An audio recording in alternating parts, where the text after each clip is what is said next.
এবার শুরু হতে চলেছে দেশের সবচেয়ে বড় মোকদ্দমা আপকি আদালত রাজত শর্মার সাথে।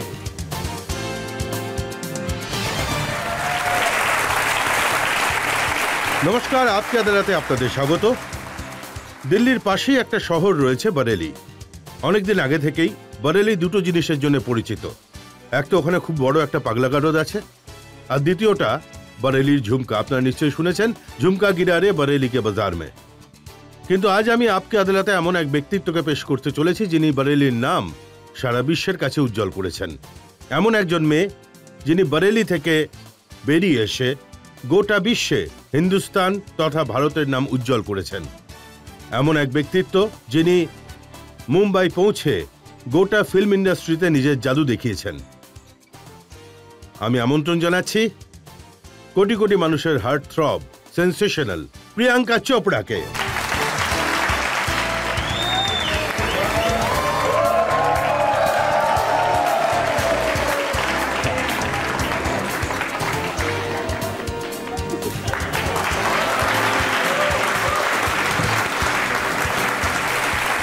আপকি আদালতে জনগণ রয়েছেন, কাঠগড়া রয়েছে, অভিযুক্ত আছেন। আজ এই মামলার জন্য আমরা বিশেষভাবে আমন্ত্রণ জানিয়েছি জাজ হিসেবে হিন্দুস্তান টাইমসের এইচটি সিটি এডিটর সোনাল কালরাকে। সোনাল কালরা।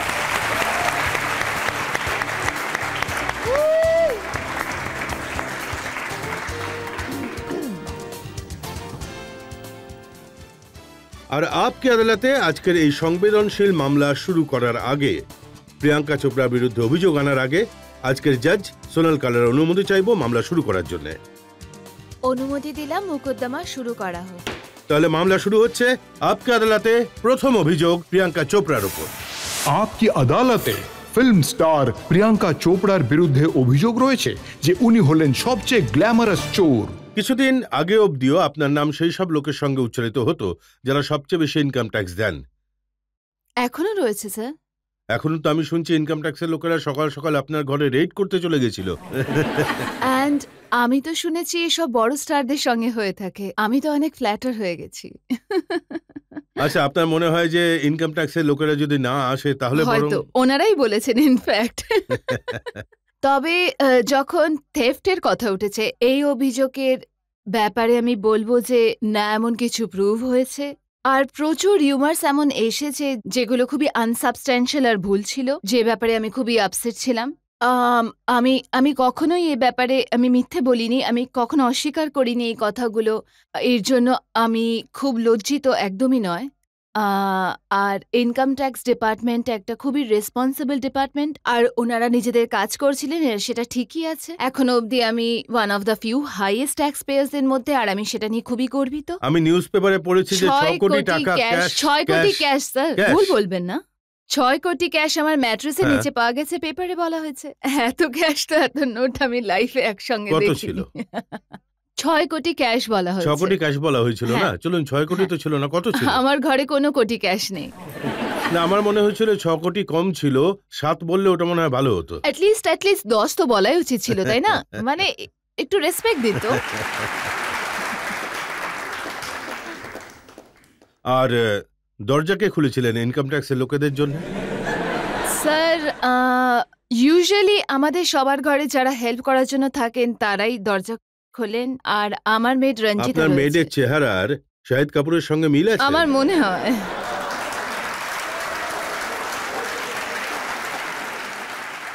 আমার মনে হয় যে নিউজ পেপার এই ব্যাপারে লিখেছে সে অবভিয়াসলি ইনকাম ট্যাক্স ডিপার্টমেন্টের সঙ্গে আমার ঘরে এসেছিল, তাই হয়তো দেখেছে কে দরজা খুলেছে। আমরা হাসছি, মজা করছি এই ব্যাপারে, বাট অ্যাকচুয়ালি এটা খুব চিপ কথা।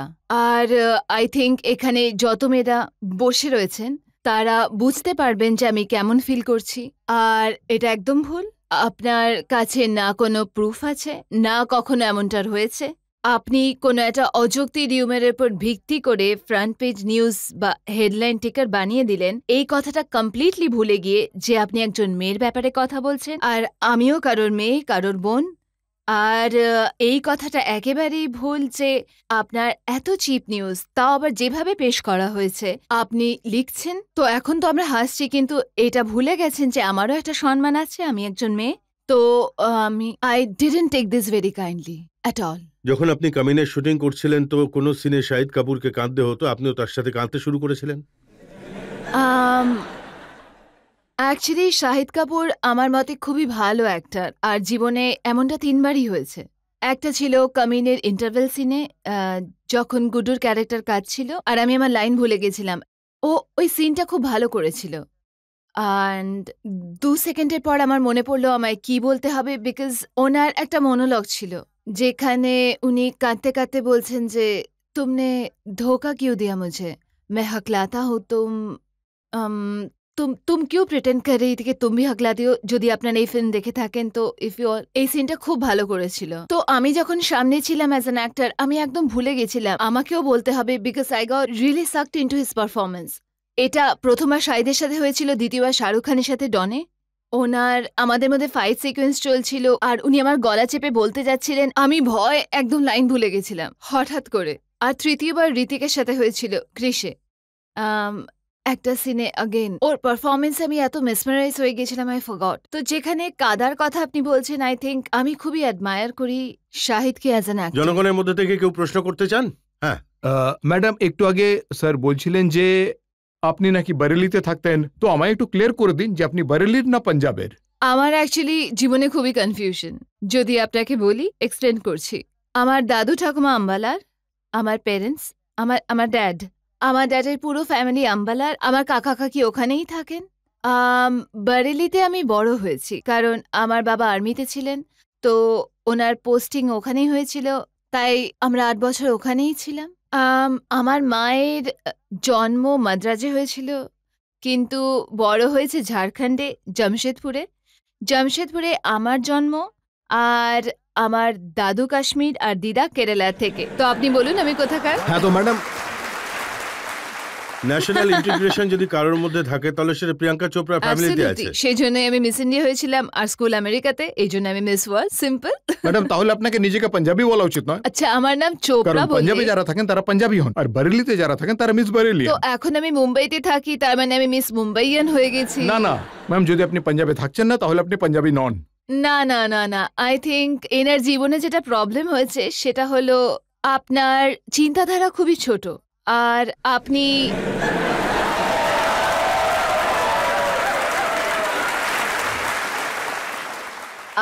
আপনি এই কথাটা বুঝতে পারছেন না যে আমার মধ্যে এত ন্যাশনালিটিস রয়েছে, আর আমার বাবা পাঞ্জাবে, আর আমি এই ব্যাপারে এত না, না, গর্বিত এটা আমি যে মানতেই আমি পারবো না। পাঞ্জাবি, না, না। আর আমার নাম চোপড়া। ম্যাম, আমি আপনার মুভি দেখেছিলাম মুঝসে শাদি করোগি। ম্যাম, ওটার কোনো গান শোনাবেন? গান শোনাবো আপকি আদালতে? একটু গেয়ে ফেলুন, আমি শুনেছি আপনি খুব ভালো গান। Please ma'am. আপনি ঠিক শুনেছেন। যে কোনো একটা ম্যাম। তাহলে আমি ডার্লিং গাইবো 2 লাইন? হ্যাঁ হ্যাঁ, 2 লাইন। আপনারা জয়েন করবেন? डार्लिंग आंखों से आंखें चार करने दो, रोको ना मुझको प्यार करने दो, बेकैफ है बहारा बेचैन जाने यारा, बुलबुलों को अभी इंतजार करने दो, डार्लिंग आंखों से आंखें चार करने दो। ধরুন যদি আপনি সুযোগ পেলেন হ্যাঁ। আপনার আসল জীবনে 1 খুন মাফ, তাহলে কাকে মার্ডার করবেন আপনি? আপনি সত্যি এই প্রশ্নটা হ্যাঁ। করতে চান? সত্যি? আপনাকে?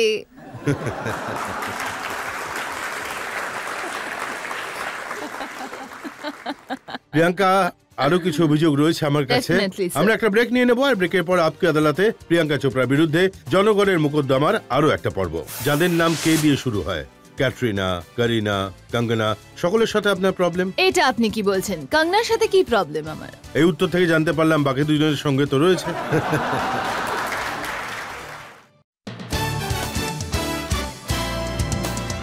Welcome back. আপকি আদালতে আজ আমরা মোকদ্দমা চালাচ্ছি, প্রশ্ন করছি, উত্তর চাইছি প্রিয়াঙ্কা চোপড়ার থেকে। আপকি আদালতে পরবর্তী অভিযোগ। আপকি আদালতে ফিল্ম স্টার প্রিয়াঙ্কা চোপড়ার বিরুদ্ধে অভিযোগ রয়েছে যে উনি বোকা বানানোয় সিদ্ধহস্ত। আমি আপনাকে খুবই পুরনো একটা কথা মনে করিয়ে দিচ্ছি। নিউ ইয়র্কের সামার স্কুলের কথা মনে আছে? না। যেখানে একটা প্রজেক্ট তৈরি করতে আপনি চিটিং করেছিলেন? আরে স্যার, আমি তো চিটিং এ খুবই এক্সপার্ট। আমি আপনাকে দেখুন, আমার কাজ, আমার পেশা অ্যাক্টিং, তো ইন আ ওয়ে আমি তো মিথ্যেই বলছি না। ক্যারেক্টার হয়ে যায়, অন্য কিছু হয়ে যায়, লাইন্স বলে থাকি, স্বপ্ন বিক্রি করি, এসবই তো আমার কাজ। যখন অ্যাক্টিং শুরু করলেন তখন থেকে এই কাজ শুরু করলেন, না আগে থেকে চিটিং এ আপনি সিদ্ধহস্ত? প্রথম থেকে। আমি খুবই ভালো মিথ্যে বলি। মানে ছোট থেকেই আপনার এই সব গড়বড় করার অভ্যেস রয়েছে? হ্যাঁ, আমি একটু নটি ছিলাম অ্যাকচুয়ালি স্কুলে, একটু। নটি ছিলেন কিন্তু লেখাপড়ায় ভালো ছিলেন। আমি শুনেছিলাম আপনার নাম হ্যাঁ। রাখা হয়েছিল সানশাইন। হ্যাঁ, তবে সেটা লেখাপড়ার জন্য নয়। আমি সবসময় হাসতাম, সবসময় চিৎপে থাকতাম, সেজন্য আমার বন্ধুরা আমায় সানশাইন বলতো। তবে লেখাপড়াতেও আমি বেশ ভালোই ছিলাম অ্যাকচুয়ালি। আর এটাও কি সত্যি যে আপনি অ্যাক্ট্রেস হতে চাইতেন না? স্যার, অ্যাক্টিং আমার জীবনে মিস ওয়ার্ল্ড হওয়ার ২ বছর পর এসেছিল। তার আগে আমি ইঞ্জিনিয়ার হতে চেয়েছিলাম, এরোনটিক্যাল ইঞ্জিনিয়ার হতে চাইতাম, কারণ সায়েন্সের স্টুডেন্ট ছিলাম। আমি ১৭ বছরের ছিলাম যখন মিস ওয়ার্ল্ড হই। আর আই থিঙ্ক অ্যাট 17 আপনি নিজেও জানেন না যে কি হচ্ছে লাইফে। আমার পুরো জীবন বদলে যায়। আমি আপনার প্যারেন্টের ইন্টারভিউ পড়েছি। ওনারা বলেছেন যে আপনি একবার বলেছিলেন আমি ঘরবাড়ি মোছার কাজের লোক হতে চাই। যখন আমি ৩ বছরের ছিলাম, আমার ঝাড়ু পোছা করতে খুব ভালো লাগতো। আমি ঝাড়ু নিয়ে আমার ঘর পরিষ্কার করতে থাকতাম, আর আমার দাদু আমার পেছনে লাঠি নিয়ে ছুটতেন, বলতেন এই হলো ডান্টারাম, ঝাড়ু হাতে নিলে এমন দেবো না, তুই পড়াশোনা করবি, ডাক্তার হবি, ইঞ্জিনিয়ার হবি। ঝাড়ু পোছা স্বপ্ন হয়ে গেছে। এখন এসে দেখবেন কত অপরিষ্কার রাখি। কিন্তু এই যে অন্য কাউকে নকল করার অভ্যেস, এটাও কি ছোটবেলা থেকেই ছিল? হ্যাঁ, এটাও ছোটবেলা থেকে ছিল, কিন্তু এটা কখনো ভাবিনি যে অ্যাক্টর হব। আজকাল তো দেখুন অ্যাক্টিং একটা প্রফেশন হয়ে উঠেছে। কিন্তু when I was young, about যখন আমি ১০ বছরের ছিলাম, যখন ১০-১৫ বছরের ছিলাম, you never really thought of বারেলির মতো শহরে ছিলাম। You don't think কেউ অ্যাক্টরও হতে পারে, বা অ্যাক্টিং একটা প্রফেশনও হতে পারে। তো নকল তো আমি তার নকল উদাহরণ করতে দেখেছি পারি। আমরা একটা স্টেজ শোতে। আপনি শাহরুখ খানের নকল করেছিলেন। হ্যাঁ, হ্যাঁ, আমি বললাম না আমার বদমাইশি মাফ করবেন। আর উনি স্টেজের নিচে বসে বসে বলছিলেন এসব কি হচ্ছে, আমাকে নিয়ে ঠাট্টা তামাশা চলছে। হ্যাঁ, তবে ওইসব থ্যাংক গড উনি হেসে উড়িয়ে দিয়েছেন, উনি সিরিয়াসলি নেননি। বাট তবে আমি মজা করছিলাম না। কথায় আছে না, ইংরেজিতে বলে যে imitation is the best form of flattery. আর সালমানের যে দাবাং এর রোল করে দেখিয়েছিলেন সেটারও লোক অনেক প্রশংসা করেছিল। হ্যাঁ, I think I was very grateful. ওই অ্যাওয়ার্ড ফাংশনে আমি অ্যাকচুয়ালি খুব বোর হয়ে যাই সেম জিনিস করতে করতে, আর সব অ্যাওয়ার্ড ফাংশনে এসে গান কম্পাইল করি, তাতে ডান্স করি। তো I wanted to do something different each one. তো আই এম গ্ল্যাড যে আমি যত আলাদা আলাদা পারফরমেন্স করেছি লোকেদের পছন্দ হয়েছে। আর সালমানের এটা খারাপ লাগেনি তো? I hope not, I don't think so. যেমন তুমি বললাম ইমিটেশন আমি ইজ তো দ্য বেস্ট শুনেছি ফর্ম অনেক বছর ফ্ল্যাটারি। ধরে আপনার সঙ্গে ওনার কথাবার্তা বন্ধ। আমি ওনাকে জিজ্ঞেসও করিনি, উনি কিছু বলেন। কখনো কোনো মন কষাকষি হয়েছিল, সেটা কি ঠিক হয়েছে? আমি তো জানিও না মন কষাকষি হয়েছে, আপনিই বলছেন। এটা তো খবরের কাগজে রিপোর্টে আমি পড়েছি। উনি খবরের কাগজে বিশ্বাস করবেন স্যার, তাহলে তো আমার লাইফই বদলে যাবে। আর খবরের কাগজে এটাও লেখা হয়েছিল ক্যাটরিনা আপনার সঙ্গে কাজ করতে অস্বীকার করেছেন। সেটা তো আপনার ক্যাটরিনাকে জিজ্ঞেস করা উচিত। এখন এর উত্তর আমি কি করে দেব? তারপরে আপনি বলবেন আমি আসামি। আমায় জিজ্ঞেস করুন, আমি না করেছিলাম। হ্যাঁ, কিন্তু এটা তো সত্যি উনি আপনার সঙ্গে একটা ফিল্মে কাজ করতে অস্বীকার করেছিলেন। উনি ফিল্ম করতে অস্বীকার করেছেন, সেটা আমার জন্য কিনা সেটা ওনাকে জিজ্ঞেস করুন। আপনার কি মনে হয়? আমার মনে হয় না কোনো অ্যাক্ট্রেস আমার জন্য ফিল্মে, অ্যান্ড ক্যাটরিনা অনেক বড় স্টার, আই ডোন্ট থিঙ্ক উনি এমনটা করবেন। এটা তো আপনি ডিপ্লোম্যাটিক ভাবে উত্তর দিলেন। আপনি যদি বলেন, আমার রিয়েলি মনে হয় না এত বড় স্টার হয়ে উনি এমনটা কেন করবেন, আই ডোন্ট থিঙ্ক সো। আচ্ছা, উনি যদি না করে থাকেন তাহলে বলুন করিনা কেন করবেন? এখন সেটাও তো ওনাকেই জিজ্ঞাসা করতে হবে। সব প্রশ্ন আমাকেই করছে, আমি আদালতে রয়েছে নাকি উনি? আমি আপনার থেকে জানতে চাইবো যাদের নাম কে দিয়ে শুরু হয়, ক্যাটরিনা, করিনা, কঙ্গনা, সবার সঙ্গে আপনার প্রবলেম হয়? কঙ্গনার সঙ্গে আমার প্রবলেম? না না, এটা আপনি কি বলছেন? কঙ্গনার সাথে আমার কবে প্রবলেম? এই জবাব থেকে তো বোঝা গেল বাকি দুজনের সঙ্গে তো আছে।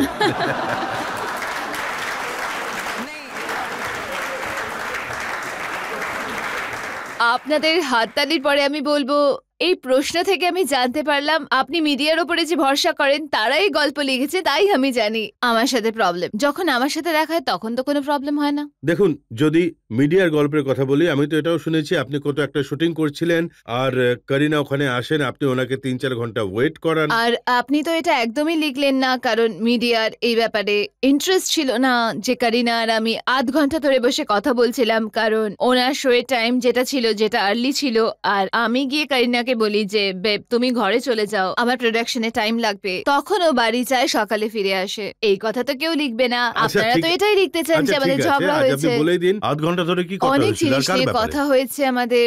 ও যে ফিল্ম সেটে কাজ করছিল, আমি ওখানে গিয়েছিলাম, ওর হলিডেতে কোথায় যাচ্ছে, আমি কোথায় যাব, আমি কোন ফিল্মে কাজ করছি, এই সবই। সেখানে শাহিদের নাম কোথাও আসেনি? না, আর যদি আসেও আমি আপনাকে কেন বলবো। এখন আমি Thank you. আরো একটা ব্রেক নিয়ে নেব, আর ব্রেকের পর আপকে আদালতে জনগণের তরফ থেকে প্রিয়াঙ্কার উপর আসবে আরো একটা অভিযোগ। ছাত্র কি খেল খেলার জন্য অক্ষয় কুমারের থেকে কিছু ট্রেনিং নিয়েছিলেন? উনি কিছু লেসন না, দিয়েছিলেন? আমার দরকারই পড়েনি, আমি সবসময় বিপদ নিয়ে খেলি। নাকি উনিও ওই ক্যাটাগরির যার সাথে আপনার কথা হয় না? না, আমি হয়তো ওনার ক্যাটাগরিতে নেই, আমার কোনো প্রবলেম নেই ওনার সাথে। Welcome back. আপকে আদালতে আজ আমাদের অতিথি হলেন ফিল্ম স্টার প্রিয়াঙ্কা চোপড়া। আপকে আদালতে পরের অভিযোগ। আপকি আদালতে ফিল্ম স্টার প্রিয়াঙ্কা চোপড়ার বিরুদ্ধে অভিযোগ রয়েছে যে উনি নিজের তুলনায় অন্যদেরকে তুচ্ছ মনে করেন। এখন প্রিয়াঙ্কা, আপনি এটা নিশ্চয়ই মানবেন যে আপনি মেনেওছেন যে আপনি সবচেয়ে বড় চোর, আপনি মেনেছেন আপনি একজন চিটার, আর আপনি অ্যারোগেন্টও। যদি আমার নিজেকে বেস্ট মনে করাটা অ্যারোগেন্সি হয় তাহলে আমি অবশ্যই। তাহলে আপনি বলেছেন যে আমি হলাম নাম্বার 1, আমার আগে কেউ নেই। না, যে কাজে আমি যে কাজটা করি তাতে আমি সব সময় বেস্ট হওয়াটাই পছন্দ করি। আমার স্ফেয়ারে আমার কিছু যায় আসে না অন্য কারো ফিল্ম ভালো চললো বা না চললো, ও কি বলবে না বলবে, কারণ আমার জীবনে ভগবান আমাকে এত কিছু দিয়েছেন, আমি অনেকটাই কন্টেন্ট। যদি আপনি এটাকে অ্যারোগেন্স মনে করেন তাহলে অবশ্যই। এটা কি অ্যারোগেন্স নয়? আপনি মনে করছেন না করিনা না ক্যাটরিনা সবকিছু আমি সব থেকে হট, আমি সবচেয়ে এটা সঠিক? কখনোই বলিনি যে করিনা কিছু নয়, ক্যাটরিনা কিছু নয়, দীপিকা কিছু নয়, কখনো না। আমি বলেছি আমি আমার চোখে নিজের কাজকে খুব মনোযোগ দিই আর খুব রেসপেক্ট করি। অন্য কারোর ব্যাপারে আমি কখনো কথা বলিনি। আর একটু লোভীও আছেন, সব রোল যেন আমিই পাই। পাই না। সব রোল যখন আমার কাছে আসে আমি করতে পছন্দ করি। আমি কখনো কোথাও, অ্যান্ড বাই গডস গ্রেস, আমার সঙ্গে এমন কখনো হয়নি যে আমার কাজ চাইতে হচ্ছে বা বলতে হয়েছে আমি এই ফিল্মটা করতে চাই, এটা আমার পাওয়া উচিত। যত ফিল্ম আমার কাছে এসেছে বাই গডস গ্রেস নিজে থেকে এসেছে। যেমনটা আমি আপনাকে বলেছি যে ইন্ডাস্ট্রিতে কাউকে আমি জানতাম না, তো যেটা হয়েছে হয়তো নিজের মেরিটেই হয়েছে। আর এই ব্যাপারে I don't like to take that away যে সব ফিল্ম আমাকেই করতে হবে, সব রোল আমি করতে চাই, না তেমনটা না। যদি আমার ফিল্মটা ভালো লাগে তো আমার না বলতে প্রবলেম হয়, আমার এটাও করে নেওয়া উচিত। এটা কি ঠিক যে দোস্তানা আর কামিনে দুটো ফিল্ম যা থেকে আপনি খুবই প্রশংসা পেয়েছিলেন, এই দুটো ফিল্ম কি আপনি প্রথমে না বলে দিয়েছিলেন? না, দোস্তানাকে না বলিনি, কামিনীকে প্রথমে না বলেছিলাম, ফ্যাশনকে আমি প্রথমে না বলেছিলাম। ফ্যাশনকেও না হ্যাঁ। বলেছিলেন?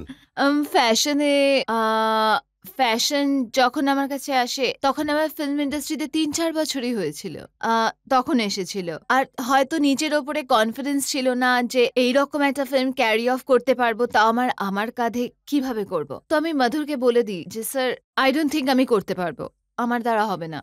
কিন্তু ওনার কনফিডেন্স আমার ওপরে এত ছিল, উনি বলেন তুমি না থাকলে ফিল্মটাই বানাবো না। তো এইভাবে উনি আমাকে কনভিন্স করলেন to do it, to be able to do it, যে আমি করতে পারবো। তো আমি খুবই গ্রেটফুল ওনার কাছে, ওনার এত বিশ্বাস ছিল আমার ওপর। কামিনে, কারণ কামিনে যারা দেখেছেন তারা জানে আমার শুধু 8টা সিন আছে ওই ফিল্মে। আর আমি বিশাল স্যারকে বলেছিলাম আরে এতে আমার শুধু 8টা সিন রয়েছে। উনি বললেন তুমি স্ক্রিপ্ট তো শোনো, অ্যাটলিস্ট শুনে তো নাও। তো উনি মায়ামি এসেছিলেন আমার মনে আছে যখন আমি দোস্তানা শুট করছিলাম, আর উনি আমায় ওখানে ন্যারেট করেন স্ক্রিপ্ট আর আমায় বলেন do you trust me. And I think honestly Vishal sir ইন্ডিয়ার one of the best film makers. আমি ওনার he doesn't get scared to push the envelope, আলাদা কিছু করা যাক। তো সেই কারণে আমি ওনাকে বলেছিলাম after he said that I am ready to work with you, I will do the film. কিন্তু দোস্তানা করতে করতে কামিনের মতো ফিল্ম অ্যাকসেপ্ট করা তো কনফ্লিক্ট নিশ্চয়ই হয়েছে। না, কারণ আমি স্টাইলে, দেখার সবসময় ব্যাপারে, লুকসের আমি ব্যাপারে? সবসময় এটা ওটা ফিল্ম করতে থাকি। এটাও করে নেব, ওটাও করে নেব। যেখানে ডন করছি সেখানে আবার সাত খুন মাফ করছি, যেখানে ক্রিশ করছি আবার সেখানে বার্ফিও করছি। I like doing different film. যেমনটা আমি আপনাকে বলেছিলাম না, আমার অ্যাটেনশন স্প্যান শর্ট, সেম টাইপের রোল করে বোর হয়ে ফিল্ম যায়। ইন্ডাস্ট্রিতে কাজ করতে করতে এমন কোনো ডিরেক্টর পেয়েছেন আপনি যার ব্যাপারে আপনার মনে হয়েছে আবার এই কথা বললে আমি তার গলা টিপে দেব? হ্যাঁ, একজন মেয়ে হিসাবে অনেকবারই মনে হয়েছে, কিন্তু এখন আমি বলবো না। আমি এইসব মনে রাখি না, কিন্তু হয়ে থাকে, অনেক লোকের সাথেই হয়ে থাকে। আর স্পেশালি আমি কোনো ফিল্ম ব্যাকগ্রাউন্ড থেকে এসেছি, আর না আমার কোনো গডফাদার ছিল ফিল্ম ইন্ডাস্ট্রিতে। যখন কোনো একা মেয়ে থাকে, অনেক মানুষই মনে করেন যে কোনো ফ্রিডম বা কিছু এমন কিছু বলে দিই, কারণ আমার ওপরে তো কারো সাপোর্ট নেই। তো এরকম অনেকবারই হয়েছে আমার সাথে, কিন্তু আমার পেরেন্টসরা আমাকে খুব ভালোভাবে শিক্ষা দিয়েছেন। কখনো এমন কিছু হয়নি যে কোনো ঘটনার জন্য সেই ফিল্মটা ছেড়ে না, দিতে আমি হয়েছে? ছেড়ে দিয়েছি, আমি ফিল্ম ছেড়ে দিয়েছি, ওই ডিরেক্টরদের সাথে কাজ করিনি, আর আমি সেট থেকে ওয়ার্কআউট করে গেছি। আমি খুবই সেলফ রেসপেক্টিং। আমার আত্মসম্মানটা আমার কাছে সবচেয়ে জরুরি। এক ডাইরেক্টর তো দরকারের থেকে বেশি এক্সপোজ হওয়ার জন্য বলেছিল, আননেসেসারিলি। তো আপনি ওই ফিল্মটা ছেড়ে হ্যাঁ। দিয়েছিলেন। যেটা হয়েছিল যে আম একটু বাজেভাবে কথা বলেছিল। অ্যাকচুয়ালি আমি নতুন ফিল্ম করেছি। এই ডিরেক্টর কথা বলছিলেন আমার ড্রেস ডিজাইনারের সাথে। হয়তো উনি জানতেন আমি ওনার আশেপাশেই দাঁড়িয়ে, হি ডিডন্ট কেয়ার, বা হতে পারে উনি জানতেন না যে আমি দাঁড়িয়ে আছি। উনি ডিজাইনারকে বলেন খুব চিপ কিছু একটা কথা, ড্রেস এমন ছোট হওয়া উচিত যাতে সবাই এই ফিল্মটা এসে দেখে, এরকম কিছু খুব বাজে একটা কথা। তো ব্যাস আমার মাথা গরম হয়ে গেল। আর ২ দিনের শুটিং হয়েছিল। আর আই ডোন্ট থিংক ওই ডিরেক্টর এখনো জানেন যে আমি ফিল্মটা কেন ছেড়েছিলাম। পরের দিন আমি বাড়ি যাই। আর নতুন ফিল্ম ইন্ডাস্ট্রিতে এসেছিলাম, তাই অত টাকাও ছিল না। কিন্তু আমি মমকে বলি যে সাইনিং অ্যামাউন্ট ফেরত দাও।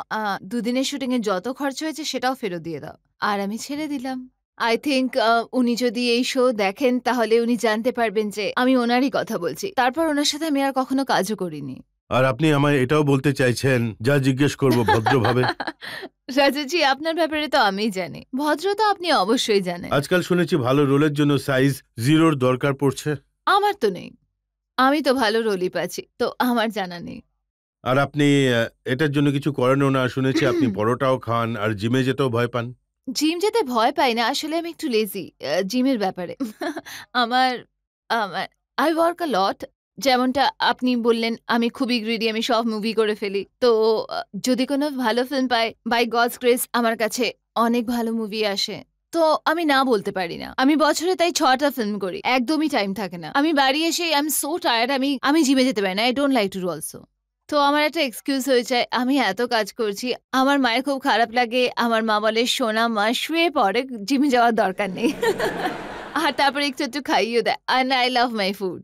আর যে যে যে যাই কিছু বলে দিক না কেন, আমি পাঞ্জাবি, আমার পরোটা খেতে খুব ভালো লাগে। তো I think like my food. আমি খুবই ব্লেসড, মেটাবলিকলি আমি খুবই ব্লেসড। দোস্তানার সময় জন কি আপনাকে বলেনি যে কেমন খাওয়া উচিত, কখন খাওয়া উচিত, একটু এক্সারসাইজ করার দরকার? না, অ্যাকচুয়ালি কি হতো জানেন? জন আমায় বলতো, আর ও বসে স্টিম ফিশ খেত, নুন ছাড়া। আর আমি ওর সাথে বসে পাস্তা খাচ্ছি, পিজ্জা খাচ্ছি। আর তাতে ওর খুব খারাপ লাগতো, কারণ আমি এত সব খাচ্ছি। আর ও আমাকে বলার চেষ্টা করতো, "আরে তুমি এসব কি খাচ্ছ? দেখবে কোনোদিন ক্যাচ আপ করবে এইসব।" হ্যাঁ, আমি বলতাম, "হ্যাঁ, দেখে নেব।" আমি তখন চলে যাবো জিম দরকার হলে। কারণ ওর সঙ্গে যখনই আমার দেখা হয় 2-3টে লেসন দিয়ে দেয়, কি খাওয়া উচিত, হ্যাঁ, কি খাওয়া উচিত আমাকেও নয়। লেসন দিয়ে দেয়। কত খাবার খাও, ইট হেলদি, ইট হেলদি।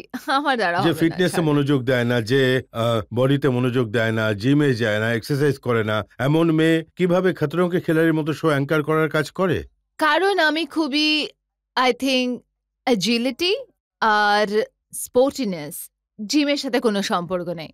এমন অনেক লোক আছেন যাদের বডি খুব ভালো হয়, কিন্তু আমি তাদের ১০০ মিটার রেসে ২ মিনিটে হারাতে পারি। বা আমি হয়তো মাথা নিচু করে দাঁড়াতে পারবো, আর সে হয়তো উল্টো হতেই পারবে না। তো অ্যাজিলিটির সাথে তার কোনো সম্পর্ক নেই। আর আমি সবসময় খুবই স্পোর্টি। গেমস খেলা, ছোটাছুটি, এই সবকিছু আমার মধ্যে সবসময় ছিল। So I am very energetic by nature.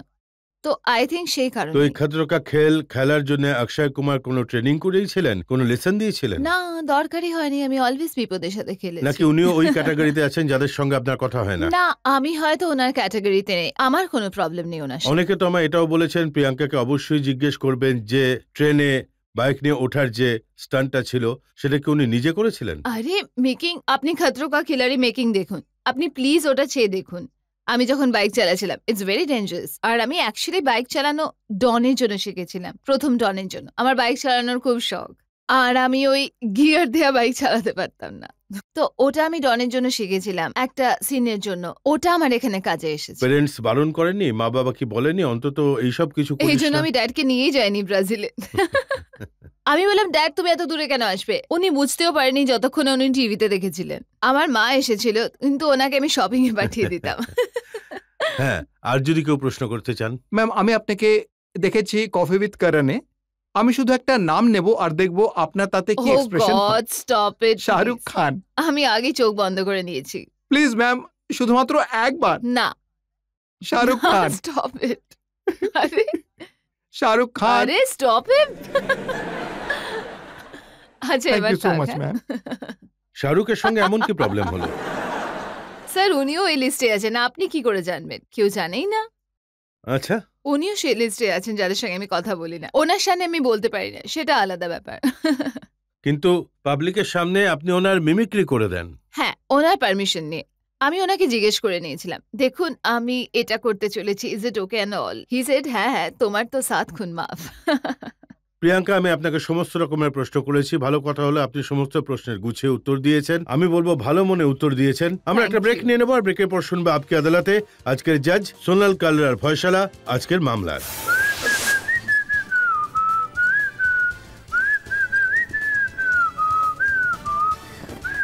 সেই 2 লাইনই বলেছিলেন না।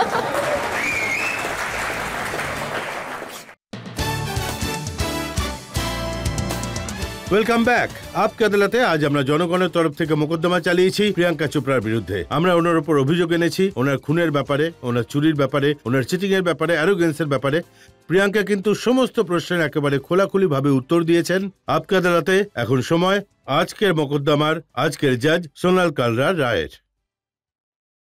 প্রিয়াঙ্কা, আপনি ফিল্ম ইন্ডাস্ট্রির এমন কিছু অ্যাক্ট্রেসের মধ্যে পড়েন যাদের জন্য সৌন্দর্যের সঙ্গে বুদ্ধিমান শব্দটা ব্যবহার করা যায়। আর আজকে আপনি যেভাবে রজতজিৎ গুগলির জবাব দিয়েছেন, আপনি সত্যি সেটা প্রমাণ করে দিয়েছেন। এই আদালত আপনাকে 7 খুন মাফ তো করতে পারবে না, তবে এই অভিযোগগুলোর থেকে আপনাকে বেকসুর খালাস করবে। আর একটা ছোট্ট শাস্তি হিসেবে আদালত চায় আপনি সেটা করুন যেটা অনেক লোক এখানে জানে না, যেটা আপনি করতে পারেন। আপনারা হয়তো জানেন না, প্রিয়াঙ্কা একটা গোটা গান, একটা পুরো সংও হুইসেল করতে পারে। আর আপনি কোন গানটা হুইসেল করবো?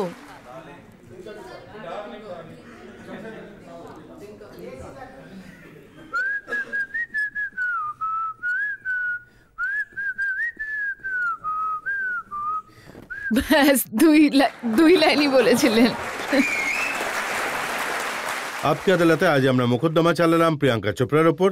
প্রিয়াঙ্কার জন্য আমাদের শুভকামনা রইল আগামী দিনের সাফল্যের জন্য, ওনার কমিটমেন্টের জন্য।